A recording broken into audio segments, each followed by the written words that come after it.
Ito yung brooder natin mga kaibigan, medyo malaki-laki. Kinuha ko yung mga ano niya, yung ginabas ko mga kaibigan. Kasi palitan ko ng bago po. Ito kunin ko to. Palitan natin ng bago, mga bagong ginabas. Bagong kusot ba yun? Ginabas sa kahoy, yung sa lagari ba mga kaibigan. Ano sa lagari? Yung ano ba yan? Parang mga ano tawag sa Tagalog? Bagaso. Bagaso pala, bagaso. Ito, palitan ko to. Palitan natin mga kaibigan kasi amoy ano na, ihi. Ihi ng masisiw.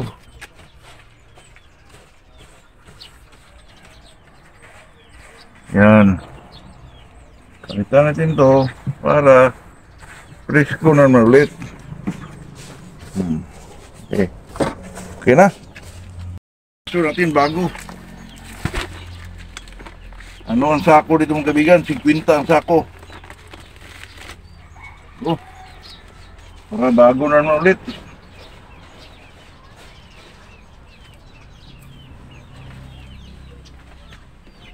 Yan. Ito bago ito mga kaibigan. Lagyan muna natin ng pino para ano, yung mga basa-basa sa ilalim mga kaibigan ay maano na, ma-absorb nitong mga pino. Dalawang klase kasi itong bagaso mga kaibigan, may pino saka may medyo malaki-laki. Ito ang pang ano ko, bang yung mga basa. Ito ho ang mag-absorb ng mga basa mga kaibigan. Ito ho ang ilagay natin sa flooring una. Kasi ito ho mag-absorb yung mga medyo basa nila. Saka natin ilagay itong medyo malaki-laking anuhan muna natin ng pino para yung mga basa sa ilalim mga kaibigan ay mawala. Presko na naman yung mga singhot nila mga kaibigan. Ganito po. Ito ang medyo malaki-laki mga kaibigan. Tingnan niyo po. Yung pino, pang ano lang yun sa basa, pangkuha sa basa.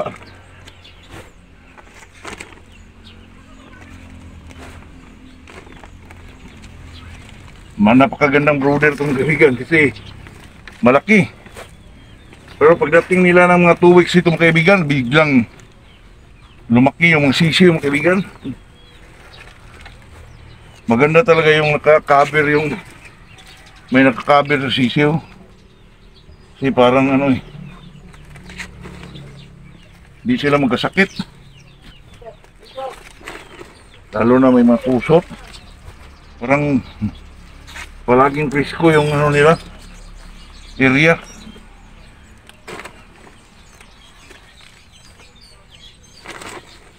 Pakuha naman tayo nito mga kaibigan. Medyo malayo-layo. 50 ang sako nito. Okay na? Okay na mga kaibigan. Tingnan niyo po. Yan ang brooder mga kaibigan. Medyo malaki-laki. Balik 15 sila ang ano dyan mga kaibigan. Makasya. 15 po. Ilipat ko na yung mga sisiw dito mga kaibigan. Kasi may bago na mapapisa po, pangatlo. Kunti-kunti. Ano?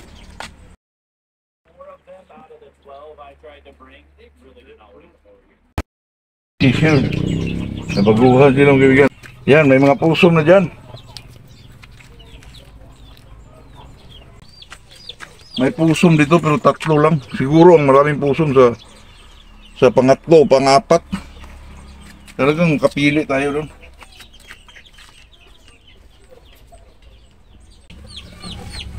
Puro sila basag mga kaibigan. Mga basag yan. Tingnan niyo po. Pusom, golden boy, 5K. Ito. Napaka-healthy nila po.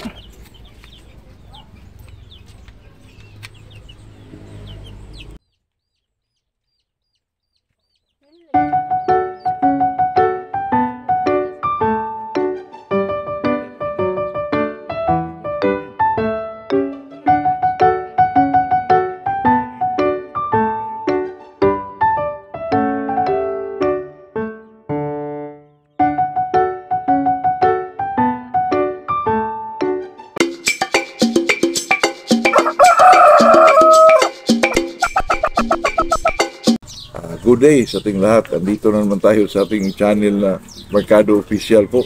Ito naman kahapon mga kaibigan, nagsimba tayo, medyo matagal tayo nakauwi kasi natapos ang misa mga kaibigan ay alauna na po ng madaling araw, kaya medyo ano tayo, pero dito pa rin tayo mga kaibigan kasi iano ko ito, talagang tapusin ko ito ngayon. Lagyan ko ng parang pin yung dito mga kaibigan, lagyan natin ng yung mga ginabas mga kaibigan, tapos lagyan natin ng ano, yung pangharang sa hangin po. Itong transparent na silupin lang ginagamit natin mga kaibigan kasi nahirapan ho akong gumawa ng ano, yung hero. Ang hero naman, kung bili tayo dyan, napakamahal mga kaibigan, 300. Plano ko nga sana, bibili tayo dun sa junk shop. Kasi sa junk shop, makuha lang natin ng 10 pesos per kilo po sa isang hero. Baka 2 kilos lang yun or 3 kilos. Baka ano tayo, makatipid tayo. Bili tayo dyan sa bago na po. Ang dami ko pang dapat bilihin mga kaibigan. May mga ano pa, TV. Pakita ko sa inyo itong area mga kaibigan pagka medyo matapos na itong anuhan, bakuran mga kaibigan. Pakita ko sa inyo kasi ang plano ko dito, lagyan ng TV at saka limber. Kasi medyo ano na, may mga malaking sisiw na tayo mga kaibigan. Kahit naka-cord lang na 15 manok, tapos mga limber na. Kasi hindi naman masyado marami kumukuha sa atin mga kaibigan. Pero pag hindi naman magkasya, may area naman ako doon sa likuran. Baka bakuran din natin yun. Ay, kumukuha sa atin, medyo hindi naman marami kasi kinokontrol natin yun mga kaibigan. Kasi yung iba may ano, hindi ko na inaano, yung mga may available lang na pwede sila maghabol, pwede pa yun. Yung ano na lang, 5 kids, saka kahit isang golden boy, pwede siguro. Pero yun na lang siguro, kaibigan, para ano natin. Kasi may marami nag-message sa akin mga kaibigan na mag-abil ba, wala na po.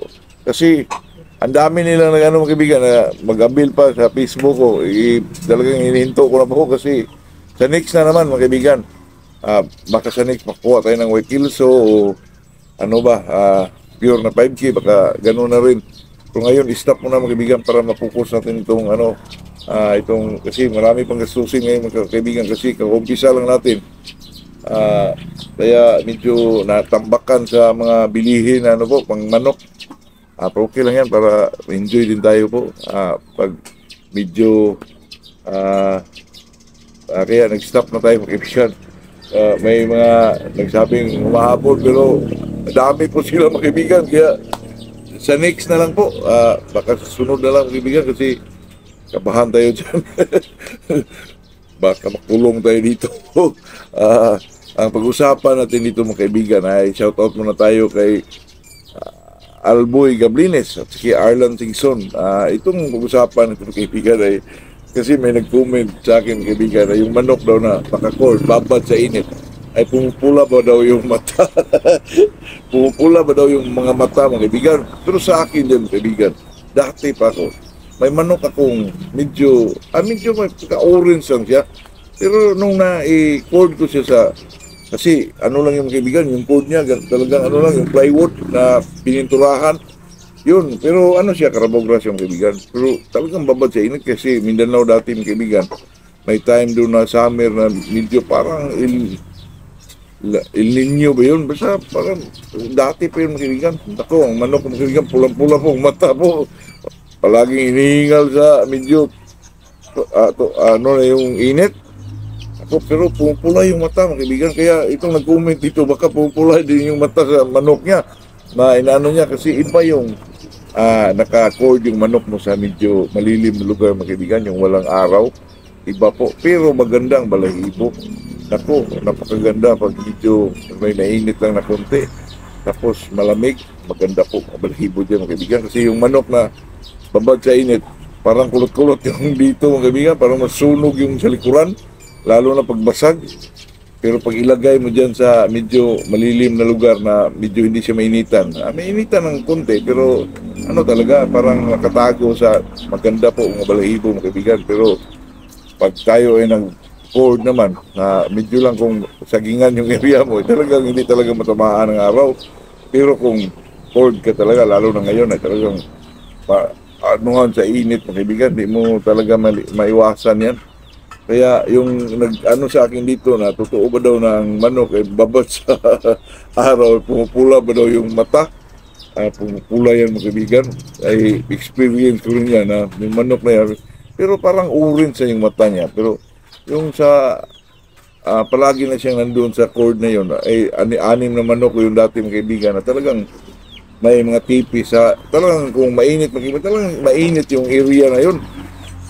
Pupula po yung mga mata ng kaibigan, lalo na pag medyo pula na yung mata ng manok, ay talagang nagbabaga yung mga mata ng mga kaibigan, parang tawag pa dito mga kaibigan, parang lansyang ba, sa Bisaya ba. Yung mga ibo na may itim na pulang mata, parang gano'n na mga kaibigan. Lalo na itong mga hatches, may mga mapula dyan ang mata mga kaibigan, lalo na yung mga Gilmore, pulang-pula po yan mga kaibigan, lalo na pag matamaan niya ng init po sa araw, pulang-pula po yan mga kaibigan. Pero sa atin naman dyan ay wala namang problema siguro. Pero mas maganda kasi yung pula ang mata tingnan mga kaibigan, kasi ang sabi ng mga eksperto pag sa mga derby mga kaibigan, lalo na yung mga luwang-luwa, kaya nga kung magpili tayo ganun, talagang na sila sa mga kaibigan, yung sa ilaw po. Hindi ko lang alam kung anong diferensya dyan na sila sa ilaw po, parang hindi sila napiktuhan sa ilaw, lalo na sa mga derby, di katulad ng mga dome mga kaibigan, English dome na medyo maputi yung mata. Ay hindi ko lang kung ano yung mga kaibigan, basta baka masilawan ng gusto, parang mga Amerikano ba dati mga kaibigan na doon sa Ortita City, ang istorya doon na ay mga Amerikano daw doon sa simbahan, sinusulong ng mga katipunero, inaano nila ng tutok ng kaibigan, yung tanghaling 12 o'clock ng para kasi daw yung Amerikano hindi makakita. Pagsulong, patay lahat. Baka ganon mga kaibigan, pag anuhan ng ilaw ay hindi masyado makakita siguro yung mga puti ang mata, pero yung pula ang mata mga kaibigan, talagang napakalinaw po ang makita nila sa Roida. Yun lang naman siguro. Kasi kung magbase tayo dyan sa yung mga katangian ng isang manok po na 45, yung mapula, luwa ang mata, tama naman yung kaibigan, kasi yung malinaw yung makikita niya sa whole area mga kaibigan pag luwa ang mata, di ba? Ay di katulad yung parang pisak ang mata doon sa loob. Kaya sa atin dyan mga kaibigan ay yun lang naman siguro. Wala namang ibang doon mga kaibigan. Kung luwa ang hinahanap, di yung malinaw na makakita yung isang manok, di ba? Parang mga babulay na isda pa mga kaibigan, na talagang luwang kung gano'n ang manok mga kaibigan, parang may diferensya naman yun. Parang sa babulay na di ba yung mga mata sa yung pag-aquarium na tinatawag na babulay mga kaibigan, kung yun ang malagay sa manok mo, ay talagang kitang-kita yung kalaban mga kaibigan, pero pangit naman titingnan kasi masyadong luwa yung babulay mga kaibigan, yung babulay, yung sa isla ba pag-aquarium mga kaibigan. Kaya tinatawa ko lang kayo mga kaibigan para naman medyo may enjoyment din tayo dito, kasi laki ng problema natin mga kaibigan. Good morning sa ating lahat. So yung kaibigan, talagang inanuhan natin na patara natin ng trapal para kung medyo maulan, hindi mabasa yung natin itong pusot. Halo mga dahon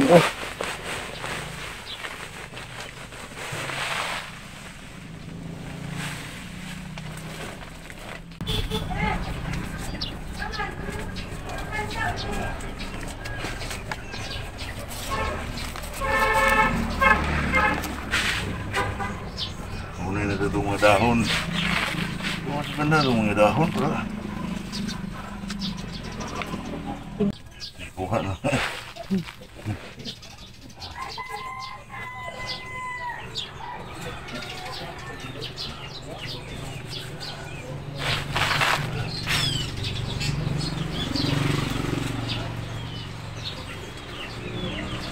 Ito ang mga mga kaibigan, nilabas. Kuha pa tayo nito kasi kulang pa. Kunti lang. Mapalitan ito mga kaibigan, mga 1 week siguro. 1 week or 2 weeks.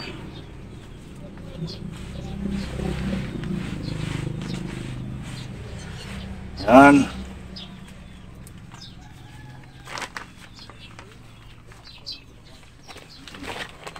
Kulang pa to. Oh, eh.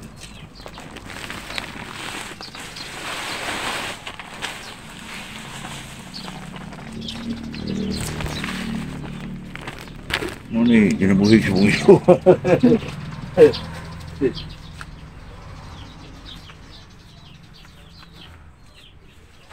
Yan.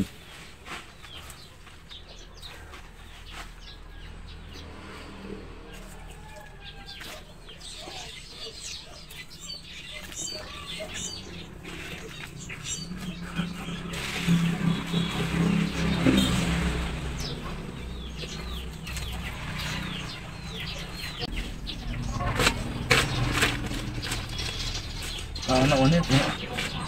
Ano?